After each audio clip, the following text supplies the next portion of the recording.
안녕하세요. 치주 전문의 필립 강입니다. 오늘은 신경치료라는 주제로 여러분을 찾아뵙게 되었습니다. 오늘은 신경치료, 많은 분들이 치료하는 것 중에 치과에서 신경치료를 많이 받아보신 분들이 많을 텐데, 우선 치료 과정에 대해서 먼저 설명드리기 전에 치아의 구조에 대해서 간단히 알아보도록 하겠습니다. 치아 머리 부분은 범랑질이라고 하는, 영어로는 이나멜이라고 하는데, 우리 몸에서 뼈보다도 더 단단하고 화학 물질이나 외부의 자극에 저항성을 가진 보호막이, 보호막이 존재를 하는데, 치아 뿌리 속에는 영양분을 공급하는 작은 혈관과 신경이 함께 엉켜 있습니다.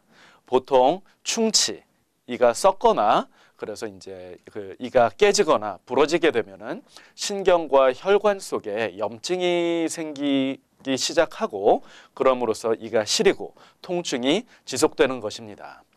그렇다면은 신경치료란 어떤 식으로 진행이 되는지에 대해서 설명을 드려보도록 하겠는데요.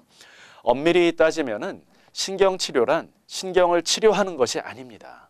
치아 내부에 이런 작은 혈관들과 신경이 얽혀 있다고 말씀을 드렸는데, 또 그 외에도 기타 세포 조직들이 존재하고 있습니다. 그 부분에 염증이 생기는 경우에는 그 모든 것을 제거한 뒤에 그 공간에 다른 재료를 밀봉해서 치아의 기능을 유지하는 시술입니다. 그렇기 때문에 신경치료라고 하는 것은 신경을 치료하는 것이 아니라 신경을, 염증이 생겨서 부패된 신경과 혈관을 잘 제거하는 시술이라고 볼 수 있겠습니다.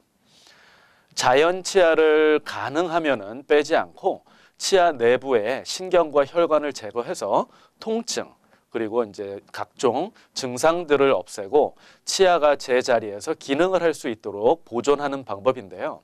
주로 치아 뿌리 부분의 조직을 제거를 하고 대체 재료를 넣을 수 있도록 뿌리의 모양을 이렇게 좀 다듬고 막는 과정이기 때문에 근관 치료라고도 불리기도 합니다.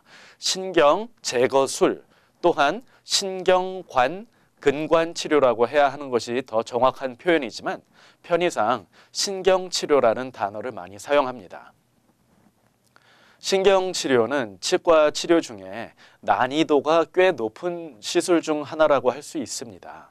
뿌리 모양이 비교적 간단한 앞니는 별로 그렇게 어렵지가 않지만, 구강 안쪽에 자리 잡고 있는 어금니는 우선 잘 보이지가 않고 치과의사의 손이 잘 닿지 않는 곳에 이렇게 위치하고 있기 때문에, 예를 들자면은 그야말로 입속 깊은 곳에 있는 바늘 코에 실을 꿰는 정도라고 생각할 수가 있겠는데, 경우에 따라서는 어금니를 뽑고 임플란트를 치료를 하는 것이 어떻게 보면은 치과 의사 입장에서는 더 쉬울 그런 경우도 있습니다. 하지만 자연 치아는 살릴 수 있을 때까지 살려보는 것이 제대로 된 의사의 자세라고 생각합니다.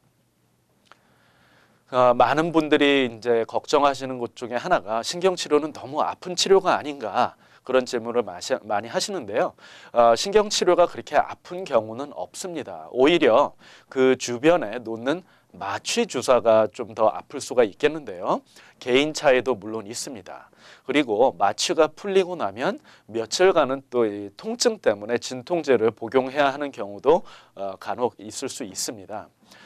우선 많은 염증이 존재하는 곳이기 때문에 충분한 마취가 되는 것이 쉽지가 않습니다. 그렇기 때문에 마취제를 많이 놔야 하고 주사를 많이 맞아야 하는데, 충분히 이제 마취가 된 이후에도 이 신경관을 긁어내야 되는 것이기에 고통을 어느 정도는 이제 감내해 나가야 되는 그런 경우가 있습니다. 신경관을 긁어내야 하는 경우는 좀 통증이 따르고, 이 이유로 인해서 신경치료는 아픈 치료라는 꼬리표를 얻게 된 것입니다.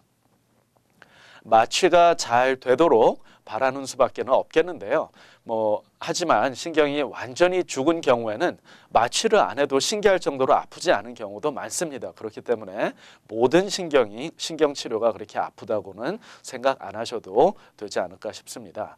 하지만 신경이 이제 천천히 죽는 그런 고통을 느껴야 하는 경우도 있다는 것을 미리 말씀드립니다. 치과 의사가 신경치료를 제대로 하지 못했을 때 생길 수 있는 상황들이 있는데요. 우선 신경치료를 한 이후에 신경 주변에 다시 염증이 생기는 경우가 상당히 많습니다. 이런 경우에는 보통 이를 뽑고 이제 다른 방법으로 이렇게 치료를 하는 것을 이제 권유하는 경우가 상당히 많은데, 만약 처음 치료를 잘 했다고 하면은 발치를 피할 수 있는 경우가 거의 대부분이라고 할 수 있습니다. 일반 치료이지만 아까도 말씀드린 것처럼 난이도가 높은 치료이기 때문에 혹시 어려운 상황이라면은 신경치료를 전문으로 하는 전문의 엔도단티스트에게 의뢰를 하는 것이 바람직하기도 합니다. 물론 치료비가 일반 치과 의사의 치료 비용보다는 어느 정도는 조금 더 높게 책정이 되어 있을 수는 있겠지만, 치료가 성공적으로 마무리되어서 오랫동안 문제가 없을 수 있는 확률이 조금이라도 높아질 수 있다면 좋은 투자라고 할 수 있겠습니다. 저는 임플란트 치료를 전문으로 하는 치주 전문의입니다. 한 달에 제 개인 병원과 콜롬비아 치과대학에서 수백 명 이상의 임플란트 환자를 보면서 늘 느끼는 것은, 예전에 임플란트 치료가 존재하지 않았을 때에는 이런 신경치료라든지 잇몸 치료를 통해서 자연 치아를 살릴 수밖에 없는 상황이었기 때문에 모든 일을 이렇게 살리려고 하는 그런 노력이 늘 존재했지만, 요즘에는 너무나 쉽게 치아를 뽑는 것을 많이 볼 수가 있는데, 임플란트는 너무나 좋은 치료이기는 합니다. 하지만 자연 치아를 살리려고 하는 노력을 최대한 한 이후에 선택되어야 하는 치료이라고 생각을 합니다. 임플란트도 시간이 지나서 문제가 생겨 뽑아야 하는 상황이 온다면은 그 이후에는 더욱더 복잡한 수술과 혹 틀니를 착용해야 하는 경우가 생기기 때문입니다. 다음에는 또 유익한 정보를 가지고 찾아뵙도록 하겠습니다. 안녕히 계십시오.